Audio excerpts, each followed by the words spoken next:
Have you thought about the incongruity of things, the incongruity of politicians? I mean, you can finish the sentence there, can't you? But let's talk about Dominic Raab. People do, you know. Um, or, or, or Jeremy Hunt, spoonerisms accepted. And that's a wild exaggeration. But what is going on? What is going on with these people? Thinly disguised or not, is this? One thinks of Lady Cynthia Grope. She was an invention of Danny LaRue. I don't suppose you remember Danny LaRue, but there we are. Comedy is an extraordinary thing, and the history of comedy is extraordinary. Comedy doesn't translate from one language to another. We love puns. France doesn't. Or the Greeks and the Russians, they love puns. They just don't translate. I've had many an occasion when a Russian friend has tried to explain a very funny Russian pun, and in between the guffaws and the snorts, he will try and explain what is funny, and I just look on sort of nonplussed. I mean, if it doesn't work, it doesn't work. That's the problem. And I think the same thing is probably true of politics, and certainly politicians. You know, if they aren't funny when you meet them, they just aren't funny, and you know, that's the problem. Comedy polarizes people, as does politics. I like her. I don't like her. I like him. Can't stand him. You could be talking about comedians, or you could be talking about politicians. It doesn't seem to matter. Maybe we should combine the two. Maybe we really should combine the two. I'm Priti Patel. Priti Patel could have, if she finally quit her career in Doctor Who, as a Dalek, if she finally quit that career, and I think she should. I really think she should. She might break into comedy proper. She could do a stand-up routine. Oh, Mrs. She could do a stand-up routine in the old Windmill Club, which I believe has just reopened, in the graveyard slot between strippers, pulling gags between strippers. I mean, she'd be what you could see her doing that, couldn't you?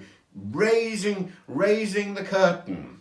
And she'd be much happier than she is now, I suspect. She'd actually be getting laughs when she wants them. Matt Hancock probably would be there as well, lending a hand. He could find proper gainful employment.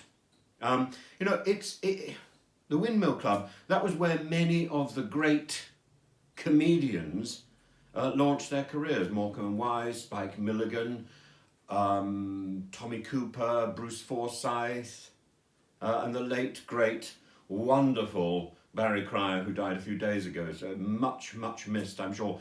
We never closed was its great slogan, because it remained open during the war.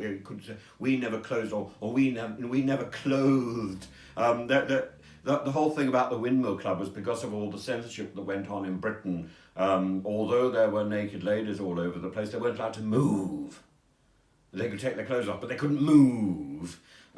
So you had all these naked ladies. Matt Hancock.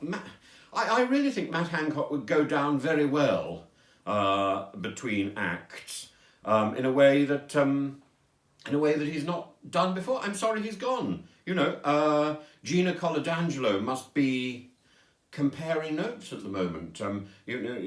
She must be thinking about that career that is lost. She must be. She's probably edged into number 10 and is comparing notes with Cash and Carey. About the moment power fell away. These from their man, and they brought the house down. These two women, they brought the house down. In a way that you couldn't possibly imagine. Actually, have they brought the house down, or was it something in the trouser department? They brought the trousers down. I don't know. I'm sure Bay would have some thoughts about the comedy potential in the House of Commons, and I'm sure there is some comedy potential. Anyway, every time I switch on Politics Live, I'm helpless with giggles. But there we are.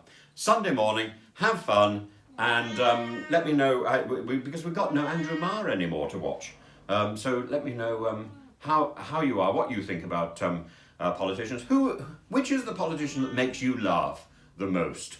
You know, some people just got funny bones, haven't they? You only need to appear, and you're rolling around in the aisle. Some people, they never make you laugh, do they? They never make you laugh, no matter how much they try. They never make you laugh. Some people are born that way. It's rather sad. You know, I don't. Keir Starmer, he never makes me laugh. It's sad, isn't it? Keir Starmer doesn't make me laugh. I'm sure there are others. You know, they're not going to make it on the comedy circuit, so they might as well be in the House of Parliament. Anyway, please subscribe to the channel, ring the bell, let me know which politicians make you laugh the most.